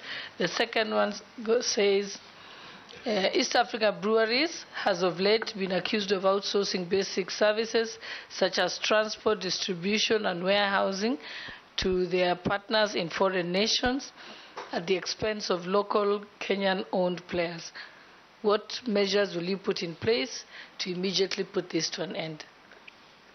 Yes, Lee, can you respond to the question by Honorable Muller on behalf of a member of the public and the two from the Deputy Speaker? Thank you. And from Owen Bayer. Thank you. With respect to capital flight, and this refers to huge amounts that foreigners make and they have to repatriate to their countries. I think this is one of the conditions that is cited for ease of doing business. If you allow investors to come into your country and when they make the profits, you deny them to take out, then your ease of doing business goes down. Yes. What we need to do is to offer them alternatives, good attractions. But to bar somebody from taking their money out once they have made it may actually stop them. Because the first reason why they came here was that. I don't want to cite some countries that tried that, where the issue of forex became a very big challenge, and eventually huge industries that had already set there were crippled. So the ease of capital flow is very important. And if anything, I would be asking, there are some countries out there in the world who have no other business other than you taking your money. So we should create that possibility. Anybody who has money and they want to take it somewhere, it is stable. We won't wake up tomorrow and get insane. This should be the place. Give attractions, interest, stability, all those issues. So I hope I've answered the honourable member with respect to capital flight and contractors and all the others. The retail business, starting with Uchumi and many other retail traders that have come here, I think there's a gap in terms of legislation because a lot of these companies normally start very well, but eventually there's delay in payment of suppliers, and before long, money is diverted and we get into problems. So I think on the area of regulating this area to some reasonable level. And my main concern is when a retail chain goes down with pending bills of maybe 10 billion, that 10 billion, you must look at it in terms of 200,000 to a small guy who will never wake up again, another company that has closed. So when one retail chain goes down, many others go with it. So we need to regulate it, make it profitable, and ensure that there is good governance. While on the same, allow me also to confirm that the existence of these retail chains is actually a channel for selling our goods. When Uchumi was around and we had branches in Uganda, Tanzania, our exports to those countries were much higher than they were. When they closed, there was an immediate shutdown. So it is important to get your brand, because it helps you to be your last connection to the consumers. And as you probably know, if a supermarket chain has origins in a different country, there will be a bias on the kind of goods you find on their shelves. So if you had our Uchumi or any other in Addis Ababa and all those places, then it would mean we have a channel to send our goods. And it's very difficult for a farmer from Naivasha to take his half a pickup all the way to Dar es Salaam. But if there's a drop-off point here in Nairobi where everybody can bring and they're sure they'll be paid in another week or two, then we would change the kind of optics that we have. Then there's a mention of 43 million in foreign trip. I don't recall which year it was, but I would kindly request that a comparison is made with other counties. I suspect this is the lowest ever spent by a governor of a county of Nakuru's magnitude. I took over when it was 300, 400. So I think this should be a compliment. And I want to say in my last 2 years, I only went for 2 trips. And one of them was actually paid by the development partners. So I take that. On EABL outsourcing to outsiders, again, the Honorable Chairman has said there is a law on local content. However, the enforcement is our weakest point. So if indeed, for example, the SGR, we enforced that local content, we would be able to point some 20 billionaires in this city.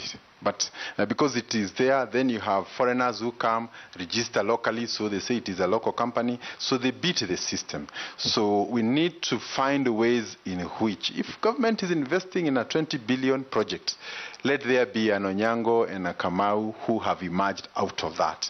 And because they will still invest in the...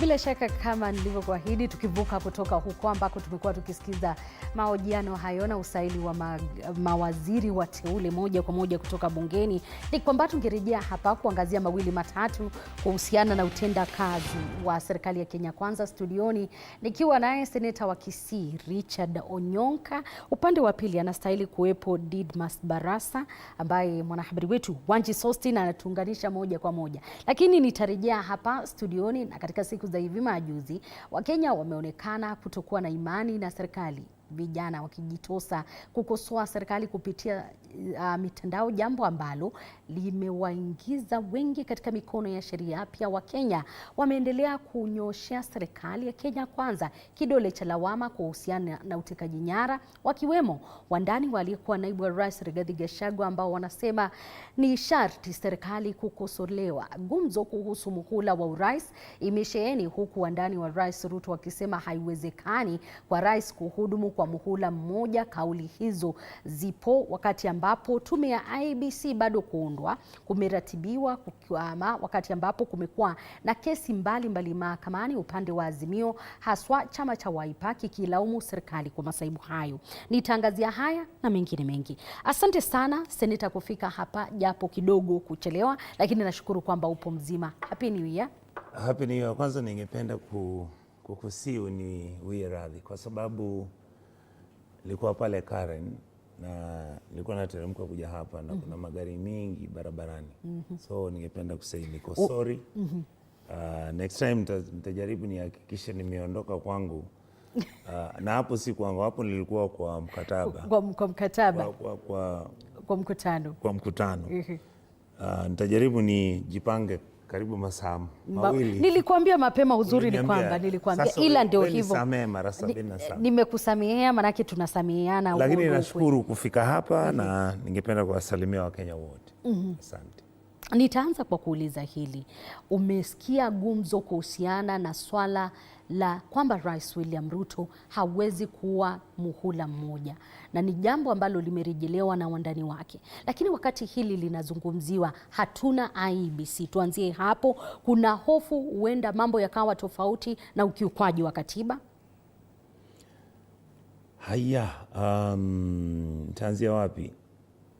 Kila mtu ambaye anapenda nchi hii ya Kenya anauliza kuwa lazima tuhakikishe tupitishe sheria ambazo zinaambatana kwa sisi kujipanga, kuanza kuandikisha watu, kuanza kuangalia mambo ya mipaka kwa maeneo gatuzi na mipaka mingine kwa nchi yetu.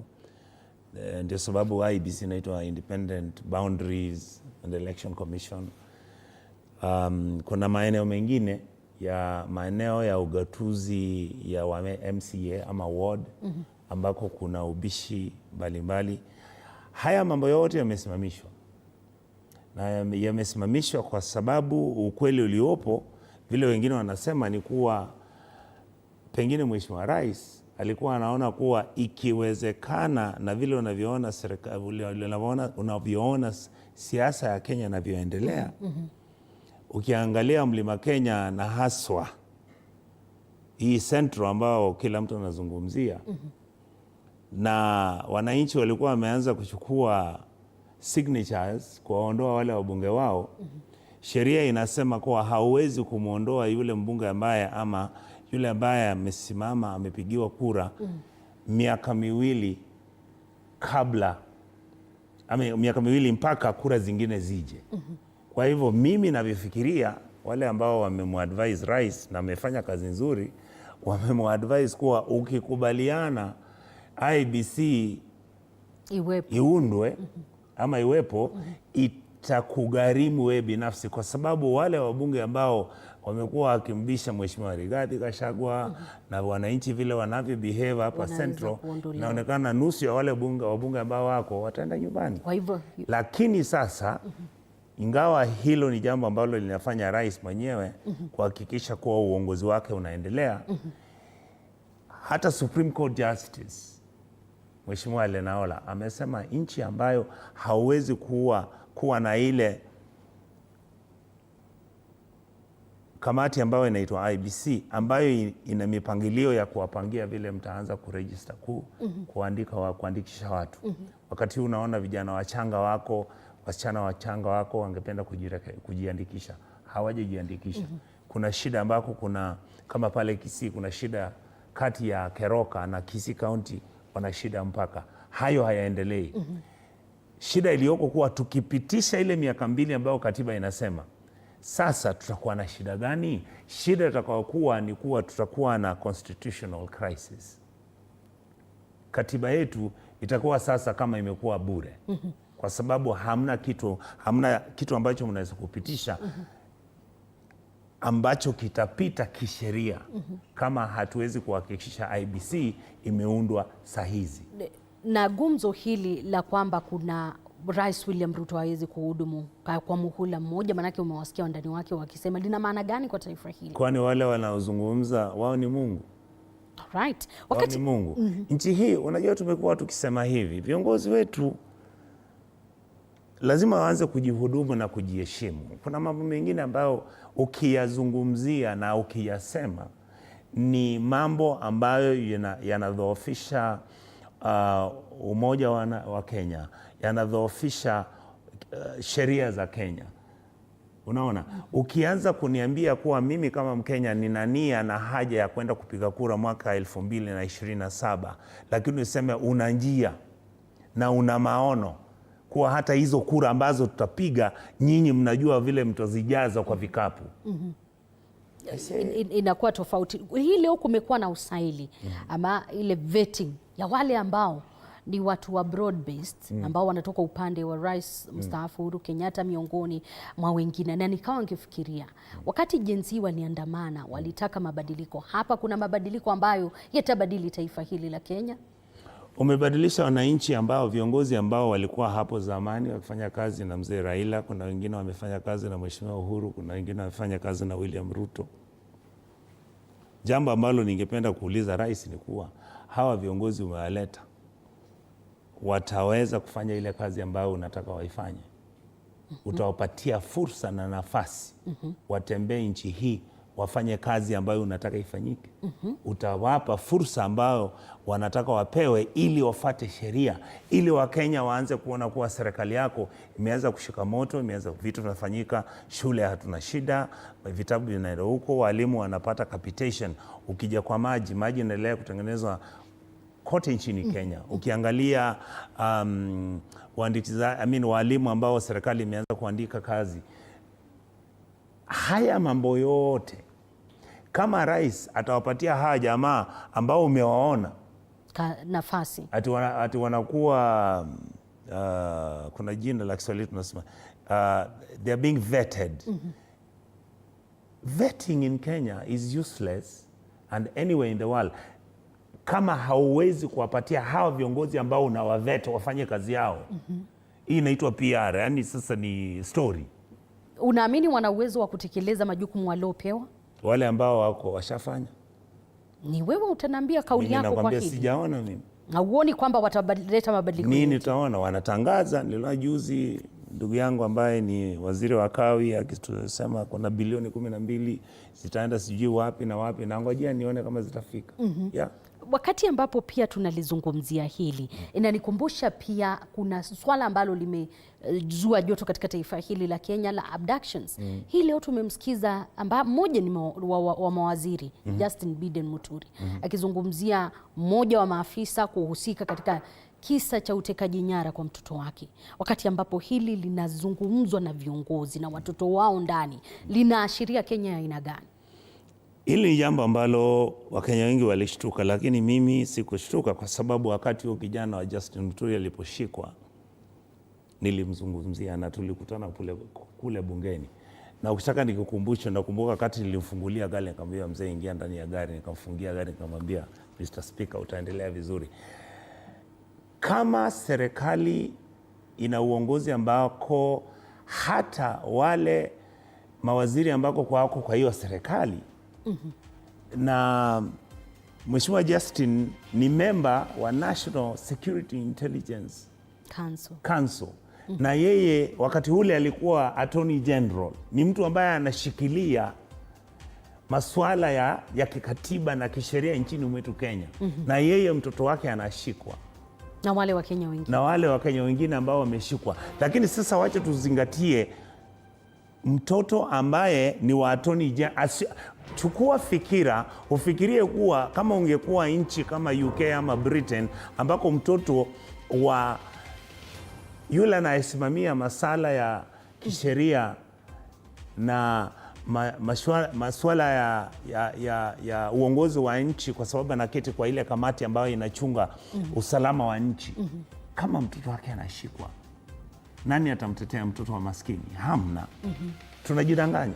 Ndio sababu tunasema hatutaki nchi yetu ya Kenya kudhoofika kiwango ambacho hatufuatilii sheria. Kuwa mimi nikiona na nguvu kukuliko wewe ambaye ni Mkenya wa kawaida, ama ni Mkenya tunaubishi, ama tunabishana kisha kwa sababu uliniuzia shamba, ama mimi nachukua shamba yako, ambako ukienda koti na koti inatoa kotoda, unaniambia na utadu. Hiyo si nchi ambayo tulikuwa tunapigania kwa miaka 60. Hiyo si nchi ambayo sisi wakati huu ukiliangalia bara la Afrika, kila mtu anaangalia anasema ni nini kilichofanyika Kenya. Mpaka watoto wachanga, vijana na wasichana wachanga, wengine wanauawa, wengine wanashikwa, wengine wanawekwa korokoroni, wengine wanafichwa. Na haya ndio mambo tunasema, tunauliza Mheshimiwa William Ruto, the buck stops with you. With you. Okay. Ninajua nilitamani sana kuendelea, ila muda wangu wajua mahali ambapo ulianzia, lakini nashukuru pia umepata nafasi kuzungumza nami japo kwa dakika kidogo. Natumai kwamba next time nikikwambia utakuwepo hapa na utanikasirikia. Asante sana kupata nafasi kutusikiza na kutegea ndani ya runinga hii ya TV47. Jina langu Elizabeth Mutuku, zidi kutegea.